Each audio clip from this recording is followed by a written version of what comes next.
we're the talk show where we're kicking it and having fun on inspirational radio. We're the talk show, kicking it and having fun. So turn your radio up.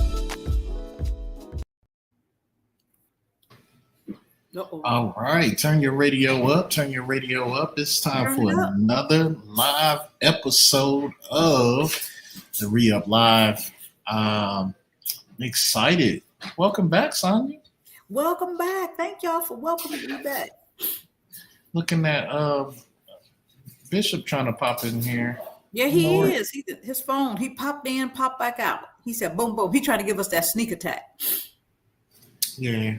I was trying to get Sonya, but Carla back in here, but you know. I'm telling you, this look like part 2. It could have been 2 potatoes. That's what I'm talking about. Because Bishop allowed on all just one of us potatoes. Yeah. Well, we got a really good show tonight, and so I really want to jump right into it. But I first of all, I want to welcome our audience as always. Thank you guys for tuning in. As you're tuning in, go ahead. I'm finding out some things about these algorithms. Are they in the chat? So, are they able to chat with us? I see somebody looking at it. Okay, come on. So, but if you're in here, go ahead and hit that like button so you can let everybody know on YouTube that TheReuPLive is live and direct. We're ready to go. We are talking to you guys on another Tuesday. I'm getting a message saying that Facebook is down. So I'm going to put a quick message on Facebook.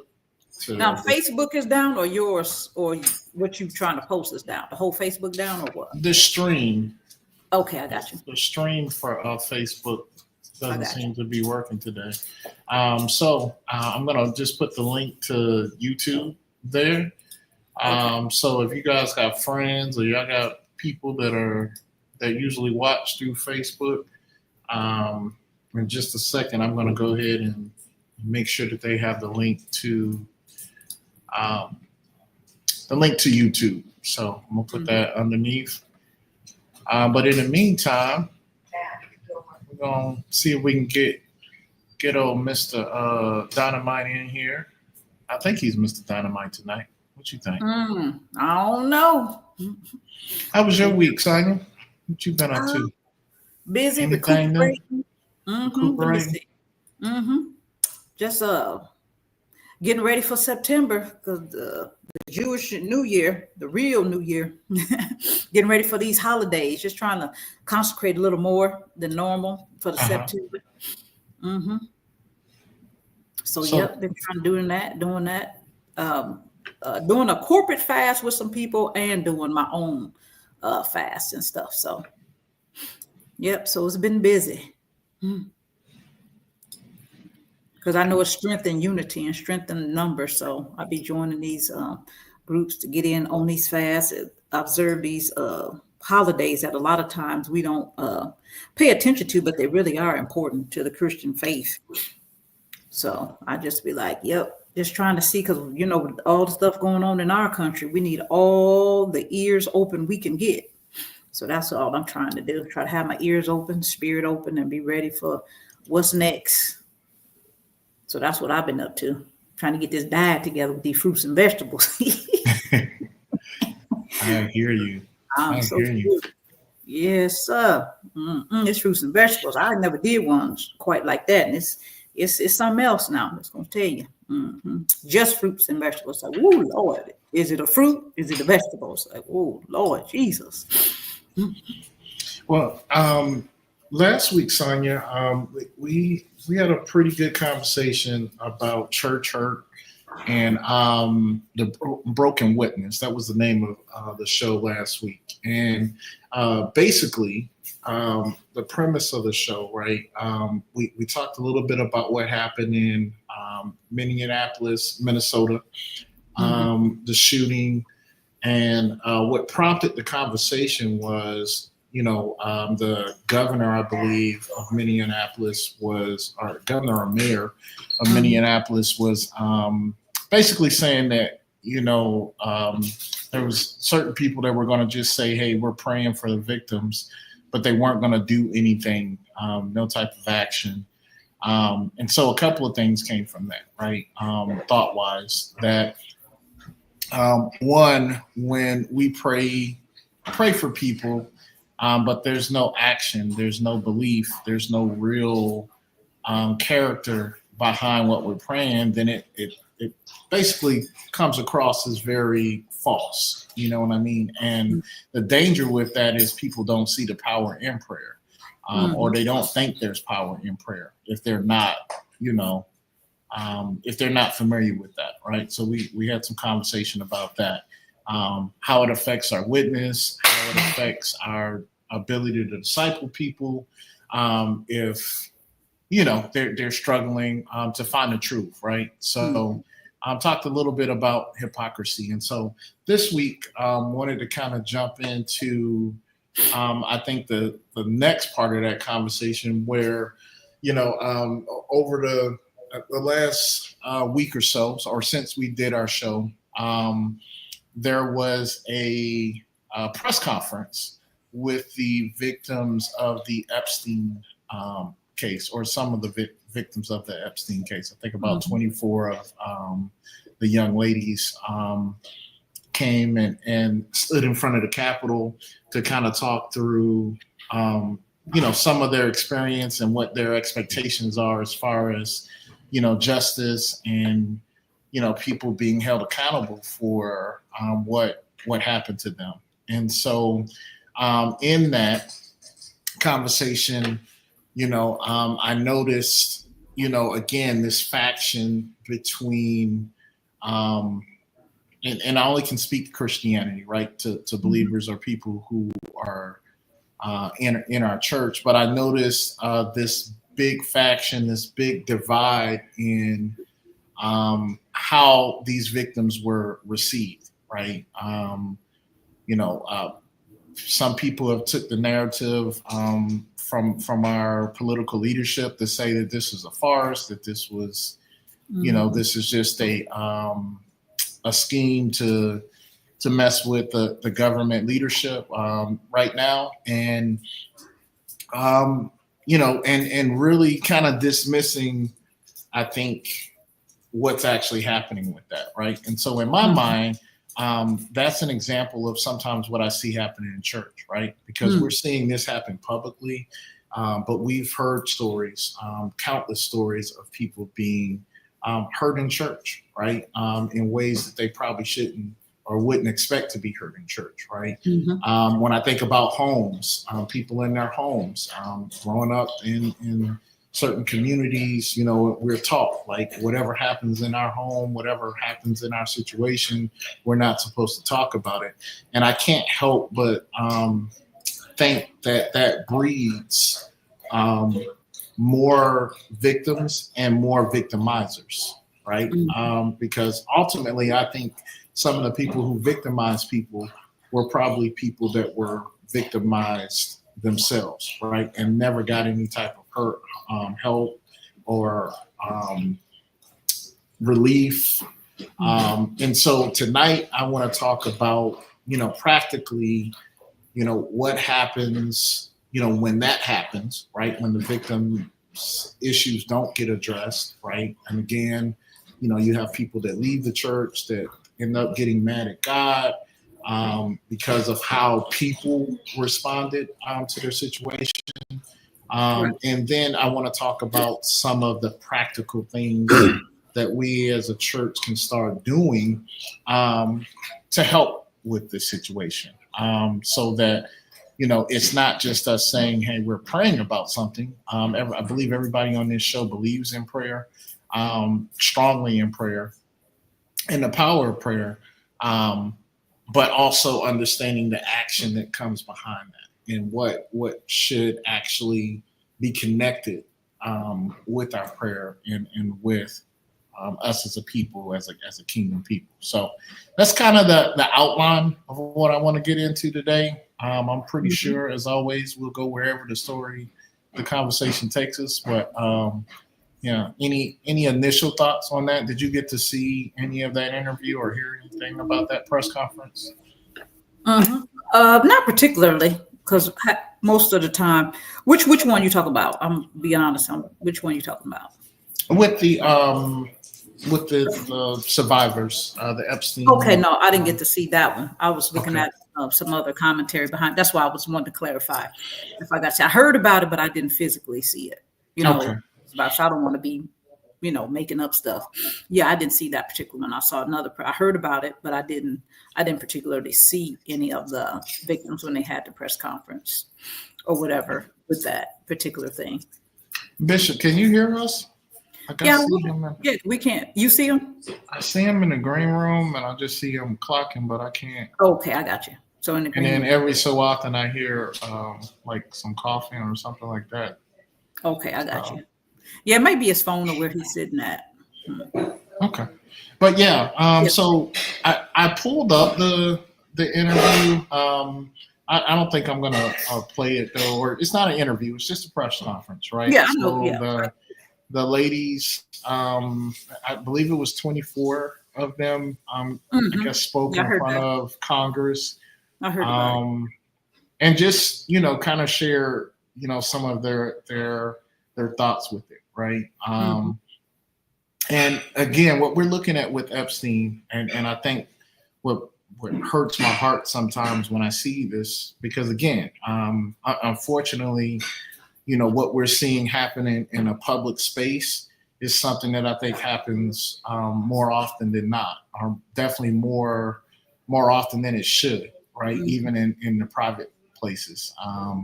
I would venture to say that most of us have ever, has either kind of witnessed or been around someone that has experienced some of what these people are describing that they went through. And, that's a big thing. And even in church, and, one of the things I know we touched on last week was, we expect church to be a place where you can go to for help, right? And for healing and for an opportunity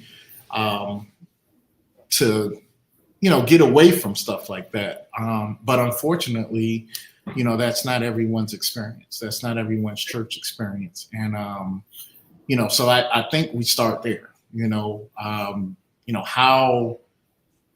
How can we protect people in environments where they're expecting to be protected in more often?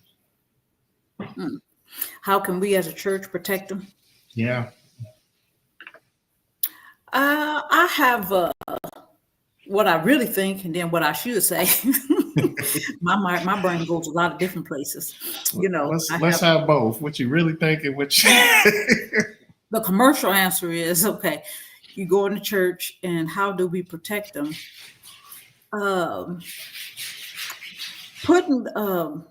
Teaching them the truth. The only protection is really going to be the truth, because if they can get the truth, they can navigate other stuff in the church that's happened that's not from the truth. If they get the real Spirit of God, if they're introduced to the Spirit of God by way of teaching, preaching, or whatever community that they join, if the people have the Spirit of God, the protection would be in them training them truth, and then the truth landing in their hearts, and then they will know how to divert stuff that's not truth, stuff that would hurt them, people that would come to attack them. And the caveat to that is, how do we know the teachers or the preachers or whoever's over the stuff is training truth? So that's the dichotomy we have to deal with. Who's over the people training them truth? Because this is what I really, really think in the depths of me to protect people, how the church can be the church, each person play their part. And this is what I mean. Like you said earlier, people think that, if you pray, but you have to have action behind it. Let me tell you, all I can go to is the Bible. When a centurion man had the sick servant, he came to Jesus and he told him, he said, "Oh, I'll go by your house." He said, "No, you don't have to come to my house. Speak a word. You a man of authority. I'm a man of authority. You speak the word and my servant will be healed. Jesus came to show us how to do church. He is the church. And he said, greater works than these shall you be able to do. So what I'm saying is, if we have the power of God and he cleanses us like he wants to get us the power of God, we do have power to speak to situations and they would change, because he showed us right in the Bible. He did it time after time, and he walked in his authority. And what he was trying to tell us, greater works than these than you shall do. If you are my disciple, you are my child, you're going to have the same power that I have. That same dunamis power that got Jesus up out the grave is the same power that lives in you. The thing is, we're not trained to know we're that powerful. So you don't know you're that powerful. So you don't act on the power that you really have. Because we should have in our mouth power to change situations by a word, because our king showed us what to do. He didn't come here just to show us all these miracles and then run off. He showed us how to do it. He showed us how to walk in authority and how to walk in power. And how you do that is getting a relationship with him and letting him do a work in you, like each one of us. It's not just the pastor or the usher, whoever I am. Let him do the work in me. And when I speak to a situation, have to be what I say, because I carry the same weight that my dad carried because I'm his child. And when he comes looking, he's looking for his image. So I reflect the image of him. So I do believe we have power in prayer, but the church is a lot of work to be the church. It's a lot of work to dig on the inside, to dig up stuff that's blocking God's power. And I'm saying it from firsthand experience. I'm not talking at nobody or to, I'm talking about me. If you want it, God say, okay, you got to let me do this, this, this, and this. Some of that stuff painful, but I done got old enough in life where I know sooner or later I'm going to leave. So I want to leave something in the earth that will outlive me. So what can I do? Speaking to situations, asking God to get me enough healing so that I speak the word and situations change. And a lot of times, that's what he does. He's digging on stuff, and sometimes it's painful. Sometimes you don't want to touch it. Sometimes it's in your childhood. Sometimes you don't even know you got it. He brings stuff up to me. I ain't know I had it. This you. This is what you do. This is how you think. This is how you operate, what you do. And working through these processes over the years, I can tell it's strengthening me. And I can tell that it's bringing me more crushing, and it's making me more effective by the more people that call me or that get in touch with me or that want to know things. But it's a crushing. And that's how I think the real protection happens, is if we all get crushed. And if I'm sitting by you, I speak to my role. I take over realms, regions, and domains. I take over territory by what God put on the inside of me. So when I say a thing, it got to be it. You're not going to come in my territory doing anything. You're not going to be hurting these people in church. They brand new. I'm protecting and covering because you're sitting on my role. So I think the real answer is everybody have to learn how to be the church and get healed enough so the power of God can operate through them. But the more, I guess, commercial answer is getting them the truth and the leaders and the places where they're going to be. That's my commercial answer and my real answer. Oh, you got your speakers off. I'm sorry. Yeah, I think I know you're definitely on point, right? And we talk about it a lot on this show about the church being the church, right? And really having a genuine encounter and experience with God, right? Because that changes us. The Holy Spirit, it starts to. It changes your character. It changes how you think about life, and how you handle things. Because, as I mentioned earlier, I think a lot of hurt people, right? Yes. And when you mix it with power, right? Last week, the other thing that kind of popped up, his name fails me, and I probably wouldn't even mention it on here, but a very popular pastor was indicted for like human trafficking, people, how older people, and doing some type of call center, making a whole bunch of money off of people. And so, my concern with that, and the reason why this is something that we even talk about on a show like this is, these are the reasons that become obstacles for people who are non-believers, right? To really, really get an opportunity to spend, to get to know who God is, right? So, I think church hurt in some ways shapes people's perception of God unfairly, right? But I even think, I read certain scriptures in the Bible where, we're the salt of the earth and That's we're right. supposed to be a light and influence. And so that's why I think, it has to be a challenge for us as believers to start moving and doing things differently, in this world. We can't keep saying, okay, I'm a believer.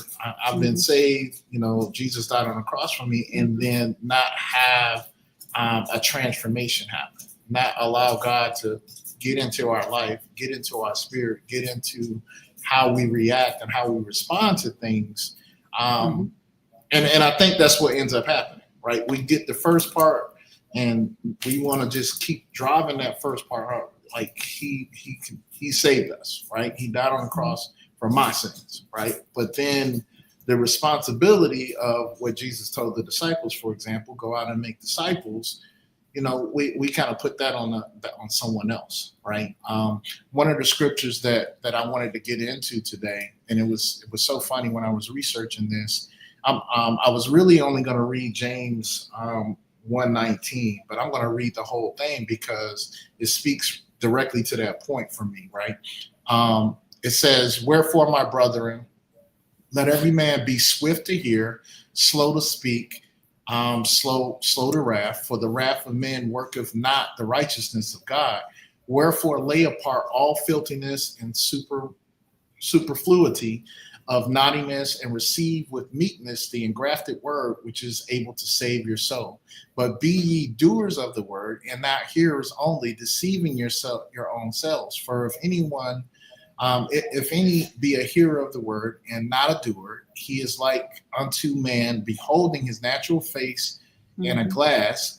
For he beholdeth himself, and then goeth his way, and straightway forgetteth what manner of man he was. But whosoever looketh into the perfect law of liberty and continueth therein, he being not a forgetful hearer, but a doer of the work, this man shall be blessed in his deed. If any man among you seem to be religious, and brideth not his tongue, but deceiveth his own heart, this man's religion is vain.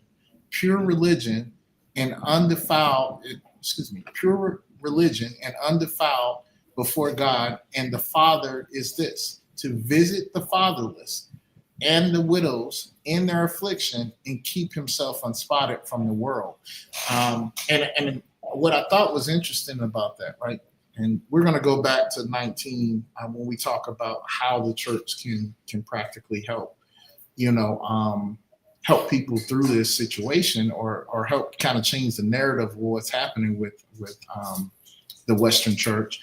But what I thought was interesting is when you get down to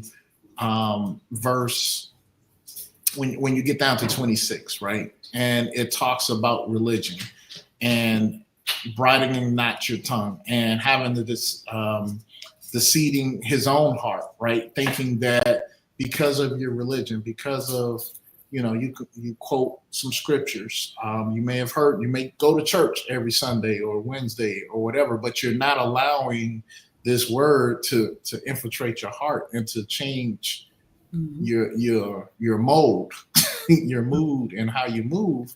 Then it's in vain.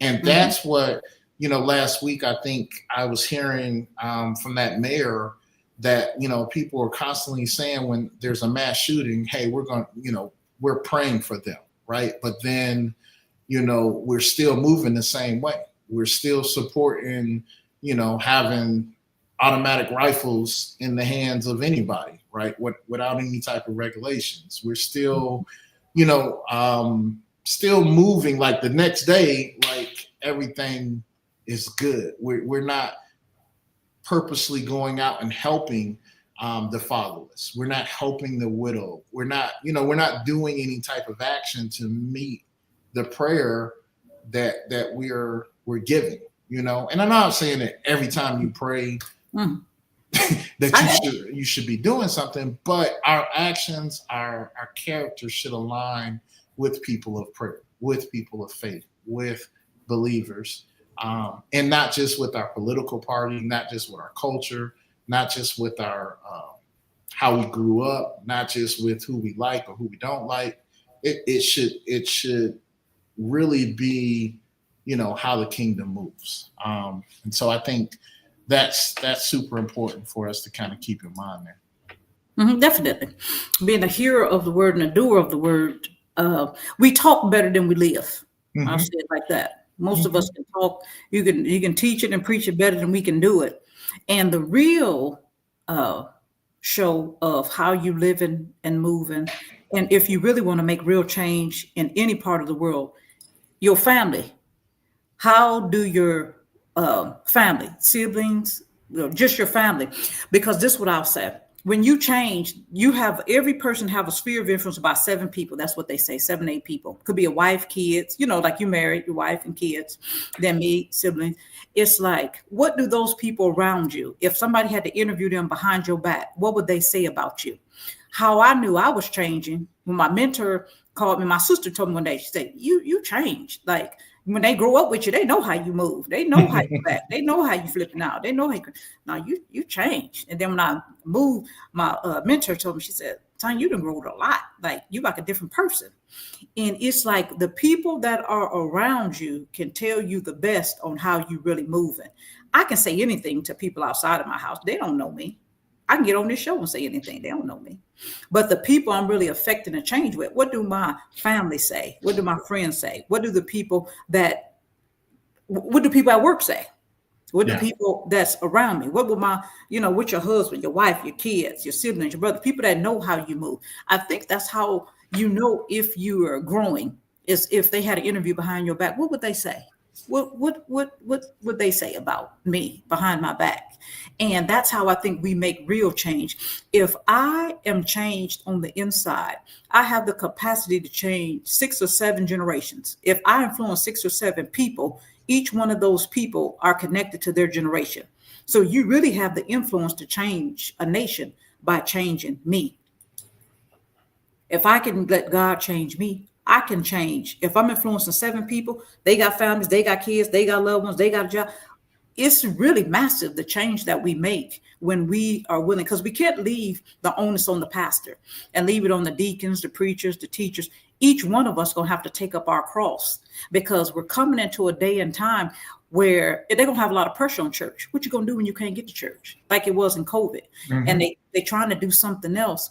And what God wants us to do is to come to him on a one-on-one basis so he can strengthen us. And you don't have to depend on everything your pastor say or the deacon say, or, the church titles tell you to do. And when you can't get to him, do you collapse and fall apart? He's trying to establish a work in each one of us, because we are the church collectively. It's not the building. That's not the church. Your pastor is not the church. Everybody that proclaims that they are a child of Christ, we are the church collectively, each individual person. So each one of us is responsible for our own, our own weight and what we give. And like you said, church hurt. Somebody sitting beside you on your row of stuff, you could be the light to that person, And it may not be the pastor, because the pastor is preaching over the congregation, but the people touch in the pews is us. On the way out of church or in, you sitting by them, you speak to them, and you see. So I think the real work is being a doer of the word. The word is the work on the inside of each one of us, doing the work on the inside of us. So then we are the salt of the earth, and then we make it better. So it's not just the pastors, preachers, the teachers, on everybody to do their part, and the people would do better as a whole. And you said something earlier, and I want to circle back to it, Lasagna. Hey, what's up, Bishop? How you doing, man?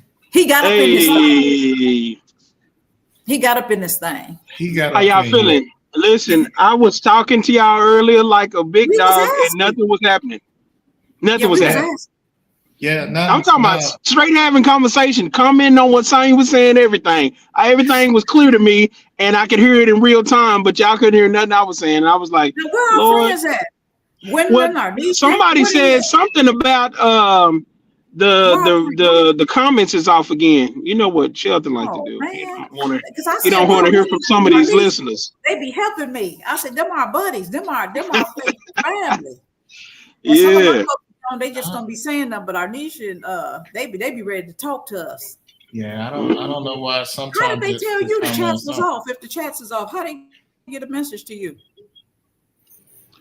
Oh, I Yeah, have I'm a happy. lot of people that listen to this show. You know what I'm saying? So Oh, they message me. They be because like, a lot of "Hey, people be bruh, listening. I'm gonna tell them, y'all gonna have to be commenting so we can know what's happening. But they just be listening. Hey, I seen it. You went on that last week. right. Why you didn't say nothing? No, Get I never well or something. Say something." mm-mm.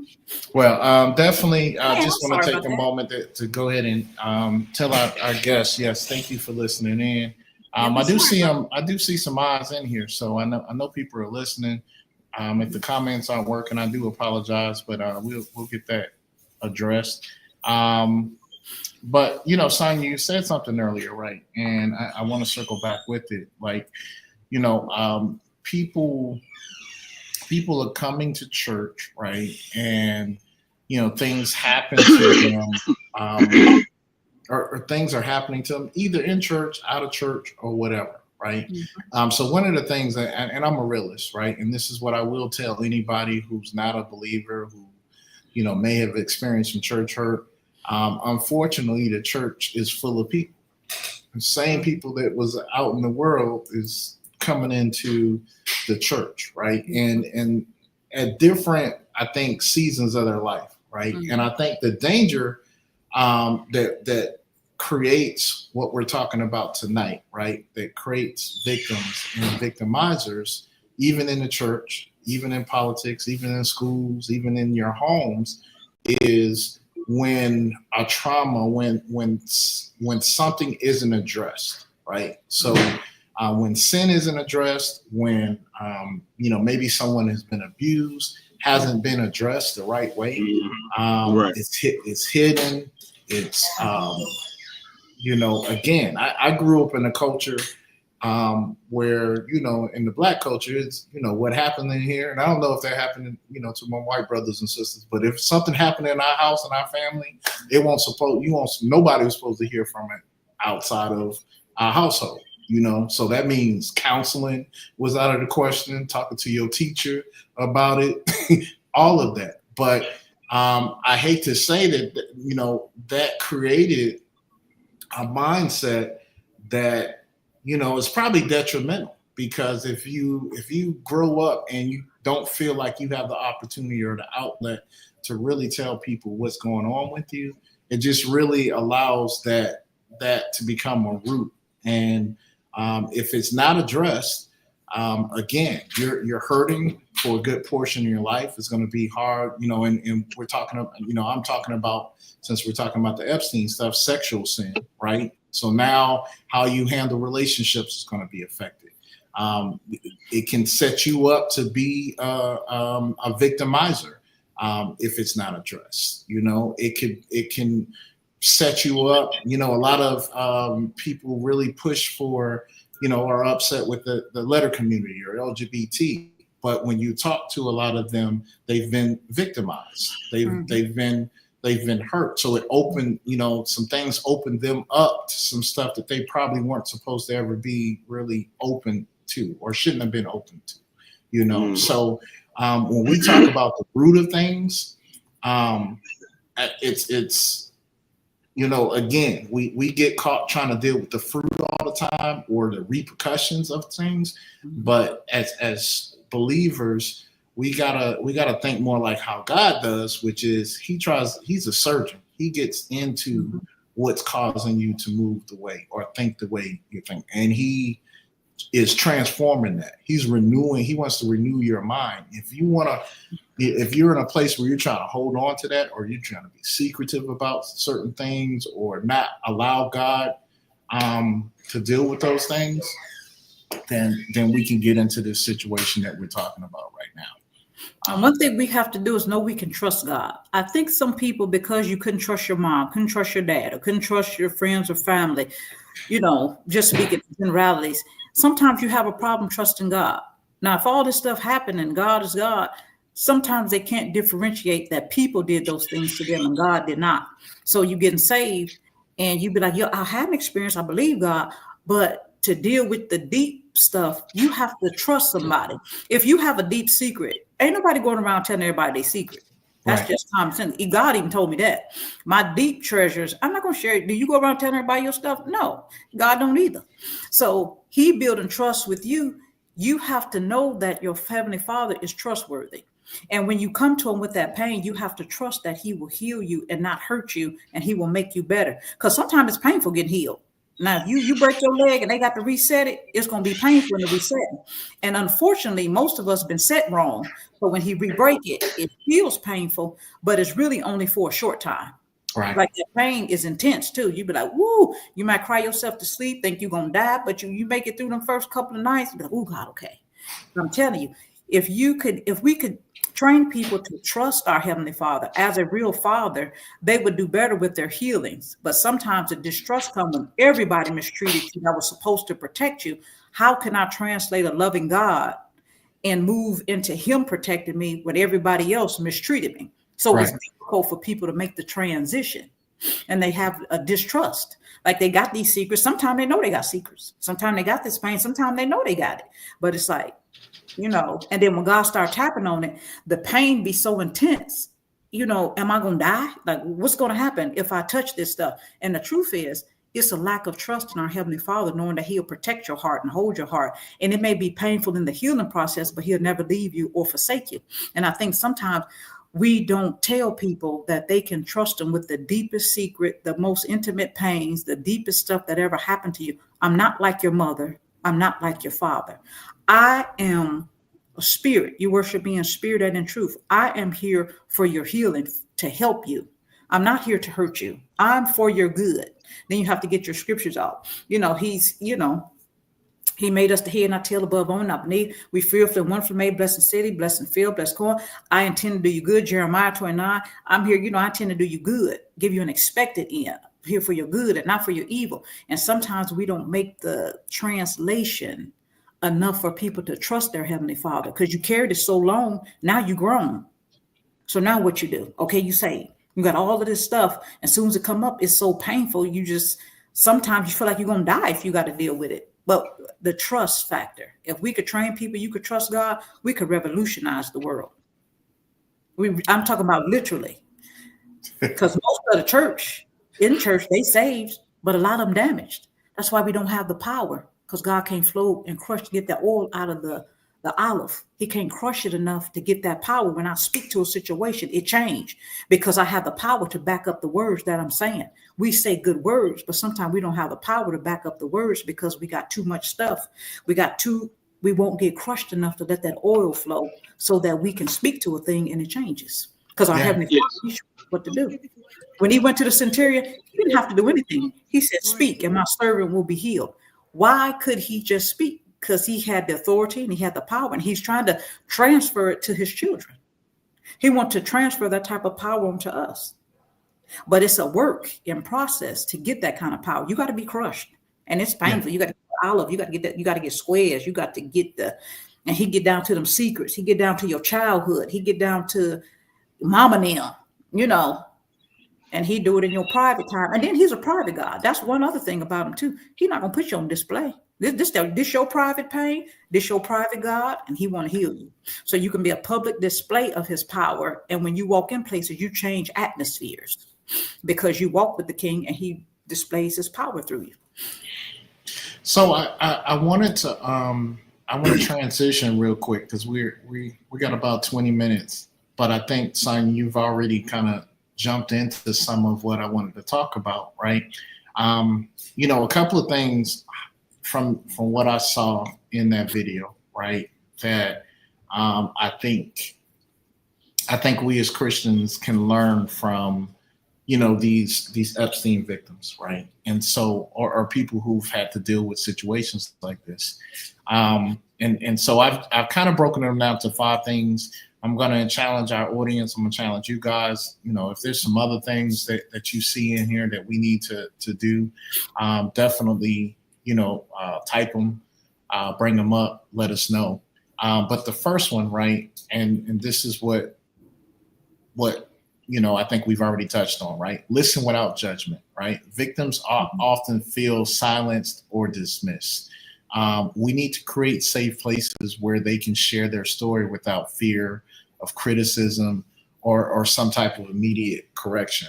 A lot of people who've been victimized, unfortunately, they feel so much shame with it. They feel like they've been made to feel like they're the cause of it, and that it was their fault that these things happened to them, right? And so I already read James 1:19, but it reminds us to be very quick to listen, slow to speak, and slow to anger, right? Slow to criticize these people, right? And I think in the situation that we're talking about, you have people of power that and that feel power and authority to feel like they can dismiss someone else's hurt or someone else's trauma or pain. And I think as Christians, if we're standing for kingdom business, like in that scripture that I read in James, we're here to help the poor. We're here to help people that can't help themselves. We're here to be a light, be a beacon, right? And be a support, be empathetic to other people's plight in life, right? And when we don't operate like that, or when we side ourselves where we're indifferent, or where our heart, doesn't have empathy for situations like that, then I really feel like we should question where we are in relation to our relationship with God, because there's no way that you can hear and experience someone or see someone going through, express something like what some of these young ladies are expressing, and some of the things we've heard in life, and not have empathy for it, or not have some type of urgency or care about what they're going through, right? The next one was believe and validate their experience, right? There's a lot of people that don't believe victims. They don't, and I get it. There are situations where, people pretend to be victims. They will lie or things like that. And I think that's where discernment, I think that's where, you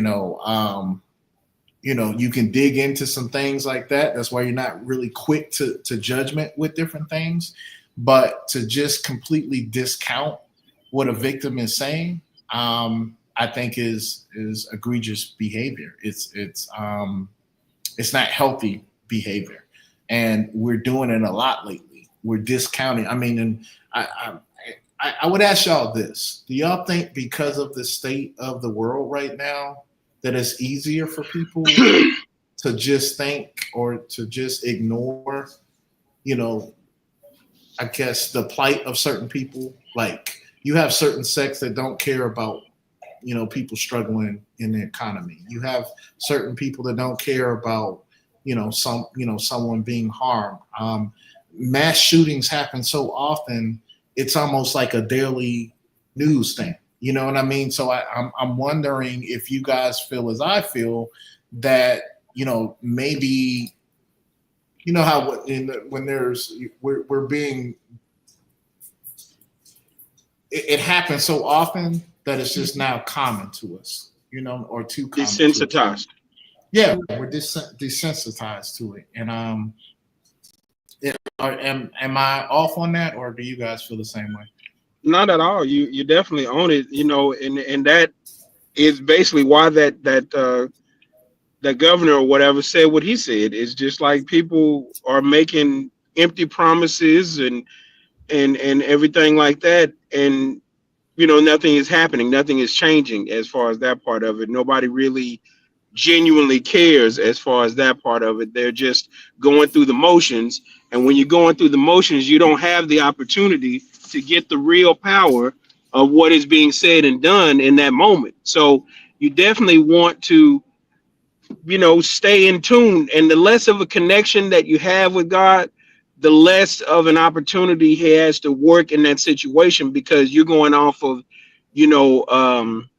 as athletes call it, muscle memory, instead of going through and doing the actual work.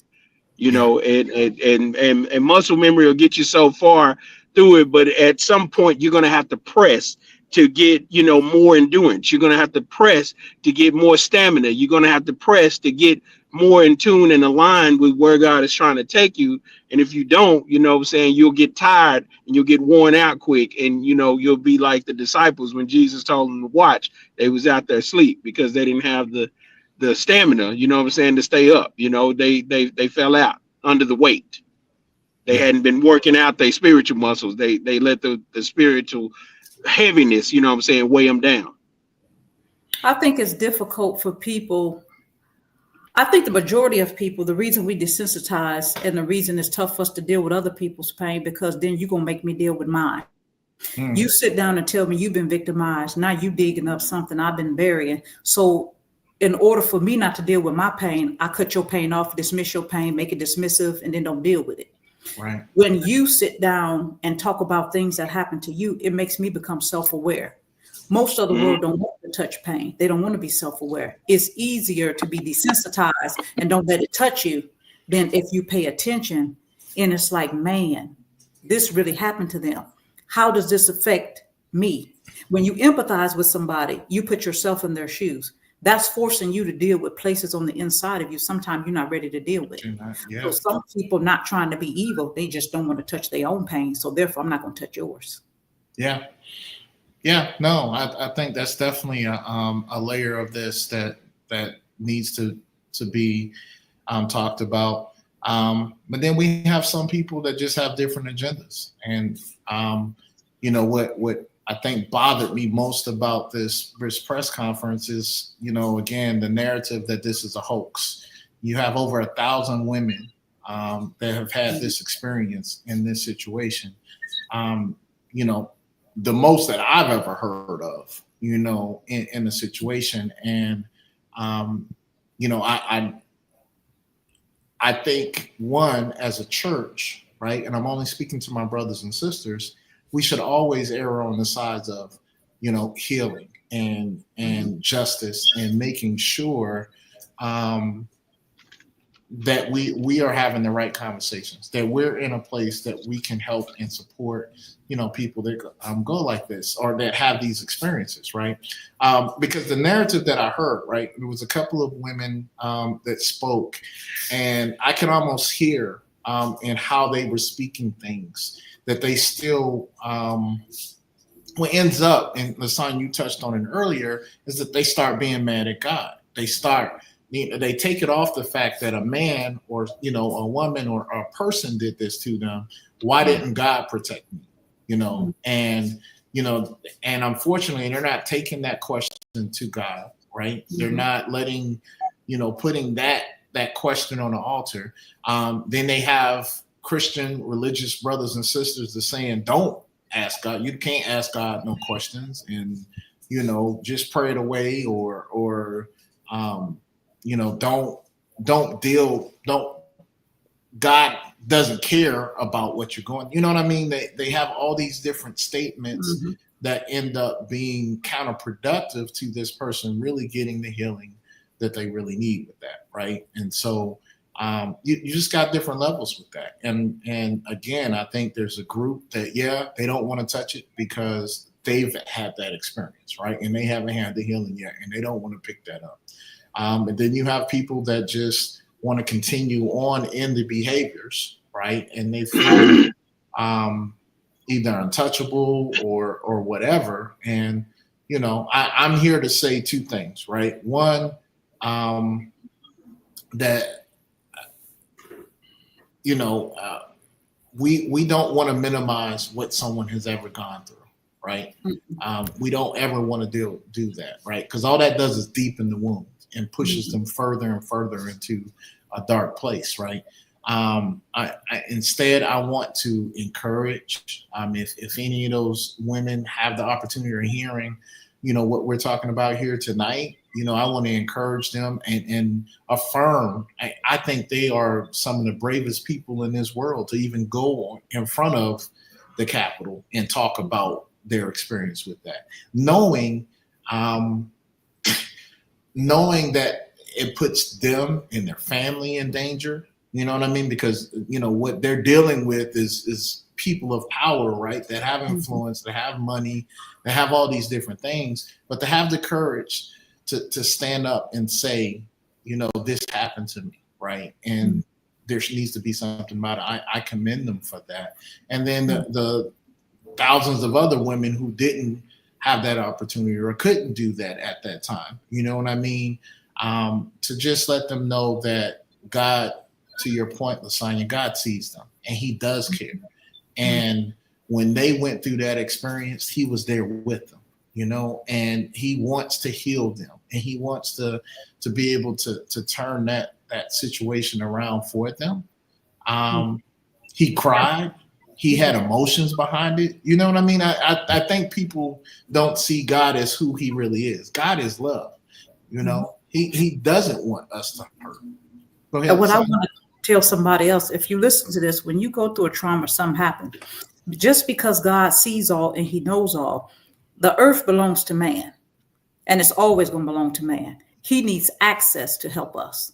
If you don't call for him or he doesn't have the access, he is bound by even his own word. He cannot just come in and make people do stuff. He gave it to Adam. He gave this dimension to man. He always going to give it to a man. He needs access from us to come in. He's not like Satan, just bombard your life, try to take over, do all this stuff. He needs access. So when somebody's praying for you, that's why intercessors are so important. You pray for those family members that don't know God, or pray for your family, or pray. One intercessor can affect thousands of people.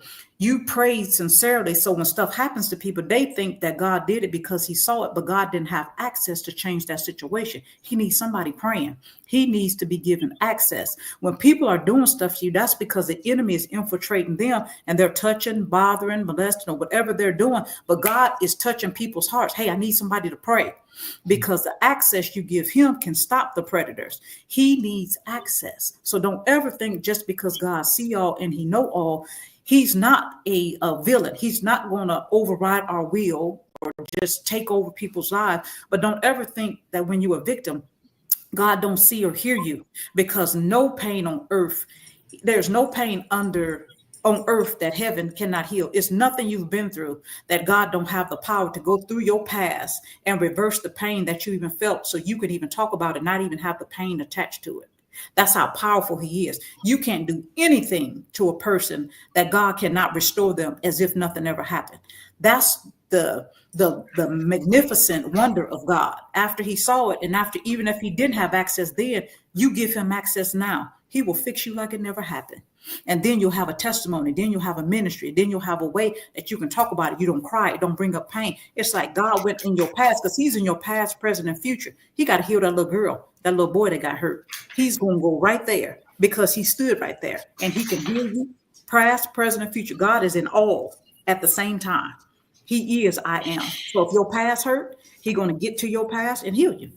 So that's what I want anybody to listen to know, just because he saw it and he didn't have the access, you're the access point to him now. He want to heal you like it never happened. It's a process. It'll take time, but he loved you enough to work with you. Trust him just enough to give it to him and watch him do a great work in your life. That's good. That's good. And that, I want to jump to 4, right? Because that's what you just kind of summed up for me. But let me not skip 3, right? Offer practical support alongside the prayer. And what does that mean, right? While prayer is essential, right? That's the main thing. Tangible help, such as resources, counseling, referrals, financial aid, all of those are practical ways that we can show support in action. And the scripture that I saw behind that I think is so good, and I would encourage our listeners to go read the whole thing, but it's also in James, right? James 2, and I'll start at 14. It says, "What good is it, my brothers and sisters, if someone claims to have faith but has no deeds? Can such faith save them? Suppose a brother or sister is without clothes and daily food. If one of you says to them, 'Go in peace, keep warm and well fed,' but does nothing about their physical need, what good is it? In the same way, faith by itself is not accompanied by action, it's dead." And we've heard faith without works is dead, right? Your faith, and what I've come to understand about that, um, what I've come to understand about that phrase is your faith. Like if you really have belief in the word that you're reading and what you're praying, then it should show in your actions. It should show in how you relate to people, how you move. Like I think the way I've always heard it taught to me is that like if you have faith, then you're gonna follow these laws, right? And I'm not saying that's incorrect, but I think that's only part of the story. I think that if you really do believe, you won't have to. Someone won't have to tell you to memorize all these laws or anything like that, because you're going to want to treat people right. You're not going to want to rob, steal, kill, you know, lie, all of that. You know what I mean? Like your character, there's certain things in your character is going to change if you really do have belief and you really do have faith, right? And so it should come out in our actions. And again, when you hear or you see something that doesn't align with God's word, then your heart and your demeanor and your reactions to it should look a little different. Does that make sense? It makes sense. I almost tip out, but yeah, I got another call. But I love y'all, and this is it. All right. We gonna be back next week, same time. Okay, love y'all. All right now. All right, Be careful. Okay. So number 4, and Lasagna had touched on it earlier, right? Respect their healing process. Avoid pressing victims to move on or forgive prematurely. So I will say this about forgiving, right? Forgiving isn't for the victimizer. It's for the victim. And the sooner that they can forgive the person that victimized, the quicker their healing process can begin, right? It's basically you saying that whatever this person did to me is not going to keep having power over me. You know what I mean? And so, but nobody should be trying to press somebody or push them to hurry up through their healing process. And all of us, I think, are going to deal with it. I think God probably has different plans because, again, he ultimately is going to set things up for complete healing and not just a surface healing, not just a healing that we say we are right, but we really still struggling on the inside. You know what I mean? And then number 5, right? Advocate for justice and protection. Speak up against abuse and injustice, even within the church. Like, I don't care, you know, if something happens in my favorite church, if it happens in my favorite political party, if it happens, you know, people keep talking about this Epstein thing, right?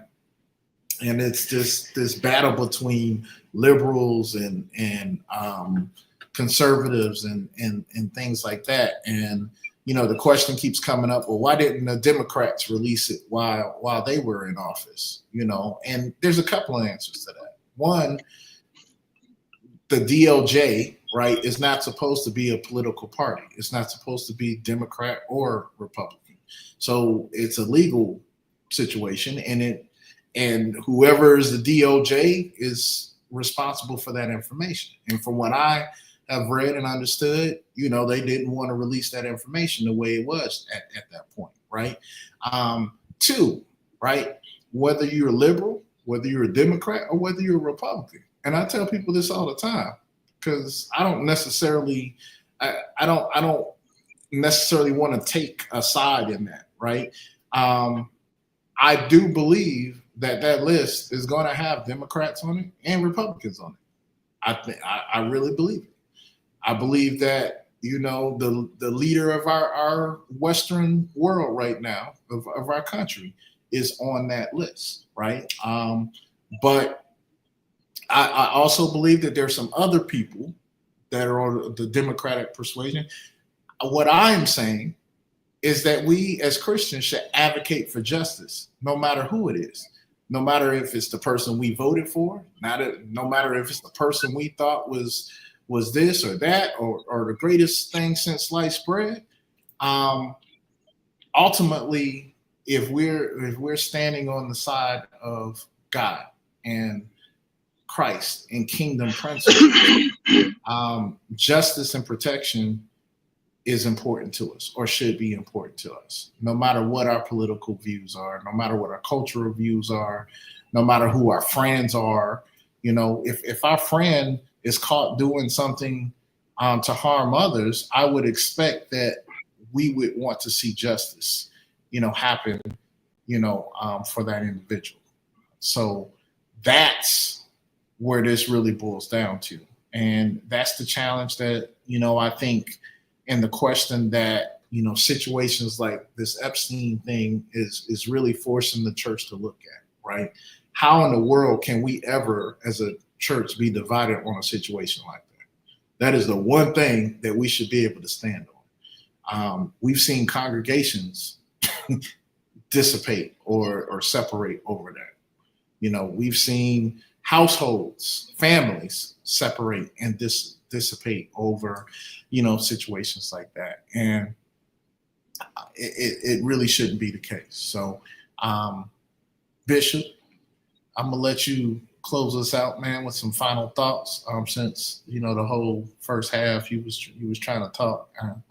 I'm kind of curious as to what you were saying to us. Yeah, man. It's like that sometimes. But Did you my watch thing the press is, conference? I didn't. You didn't? Okay, but you know about it, right? Yeah. Okay. I think a lot of time you mentioned earlier that the victims, they need to forgive as well and heal and all of that, but the victimizer also needs that, and otherwise they wouldn't have victimized that person. You know what I mean? They needed the healing way back when, before the situation ever happened, because they were victims back then, and at that point somebody in their inner circle or around that situation, if it was, whether it was caught by the parents or caught by the police or caught by somebody at the church, or whatever the case may be, whatever exposed that situation, it was incumbent upon the people around them to get them the help that they needed, so that they wouldn't grow up to do to others what got done to them.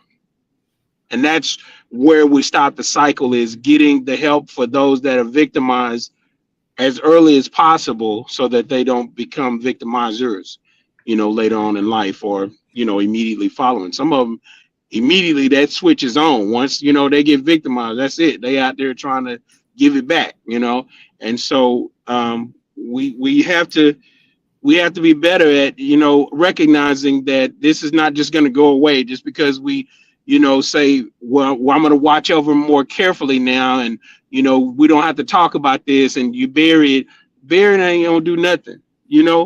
I've become the most free, in these latter years, because, when God dealt with my situations and my past hurts and everything like that, I don't have any problem talking about it, be it to strangers or whomever, because I'm not bound by that anymore. I'm free of it, and I want to use it to help you. You know what I mean? So here's what happened to me. Boom, boom, boom. And I run it down to people, and I feel freer, what I'm saying? Speaking about it at this point, and that's something that people need. They need to be freed of it, so that they can go on and do more productive things, going forward. So that's what I would say. And we definitely have a lot of work to do. And that's from the top to the bottom. Everybody's got a lot of work to do. I agree, man. It makes me think, man, there's a movie that I love, right? I'm going to bring up a picture of it. It's called TheShack, right? Don't judge me, Mr. Dynamite, Bishop, but every time I watch this movie, it makes me tear up. It makes me emotional. It's called TheShack, right? And if you haven't seen this movie yet, have you seen it yet? I don't know if I ought to admit it on the airways. Ooh, I ought to say that for later. Well, the reason why what you just said kind of reminds me of this movie is there's without telling the full story of it, and what I'll do is put a link to it in the description of this show, but without telling a full story, there's a father-son relationship in there where the father was abusive to the son, right? And then the son kind of grew up, and there was remnants of that on how he dealt with his family and how he understood his father. And in this movie, there's a opportunity where God actually shows him how his father grew up, and but he didn't tell him it was his father. He just showed him as a young child being abused and what was happening to him, and he never knew that. He never knew that about his parent, right? And I remember seeing that part, and I think so many times, and that's why I started this show off with this. When people being victimized goes unchecked, it grows into other things. They either become victimizers themselves, or they struggle in whatever area, because they put up all these defenses and they're like, I'm never going to let this happen to me again, and so that's when you have women cutting their hair off and trying to dress like men because they don't want to be ever put in that position again, trying to make themselves unattractive, any number of things. So as a church, when we're supposed to be the hospital, when we're supposed to have the key to all healing that's needed, right? Which is our belief and our relationship with God. When we know that He is the answer to those things, the one thing that we don't want to do is get in the way of God being able to do that, And so, again, setting up environments where people can feel safe enough to talk about the things that they're dealing with, that they're struggling with. If you're going in and you struggle with a certain type of sin, lust, or whatever, you should have somebody in your church home that you should be able to share that with, and the church should be a place where someone can help you, through that thing. Otherwise, it going unchecked can grow into something else more harmful, right? And so maybe in our next show we'll dive a little bit deeper in that, because again, like I said, I think it's super, super important for us to really understand how victims become victimizers, and how that process keeps going on, and it escalates. You know what I mean? Imagine generations and generations of unchecked trauma and unchecked sin, what that really evolves and turns into. Predators in a culture. Yeah. So it's something super important that we as a church, we have to be better with, right? Be better at discerning, be better at helping, and be, better equipped to support people in that way. So if you haven't had a chance to check out that movie, I would definitely invite you. There's a lot of, good lessons in it. It's one of the, I think, best stories that kind of highlights a bunch of different things as far as our relationship with God, and not necessarily a religion with Him. But I just want to again thank our listeners for tuning in. Again, I apologize if you weren't able to make comments. I do see some thumbs up in here, so I do know some people like what we were saying. As if you're listening to this a little bit later on, keep the conversation going. Let us know you agree, disagree, indifferent, whatever, and what you guys want to hear us talk about or talk through, in the future. Appreciate you, Bishop, always. likewise for sure. and we'll get back with y'all next Tuesday. Real talk show. Well, I'm kicking it and having fun on inspirational radio. Real talk show. Kicking it and having fun. So turn your radio up.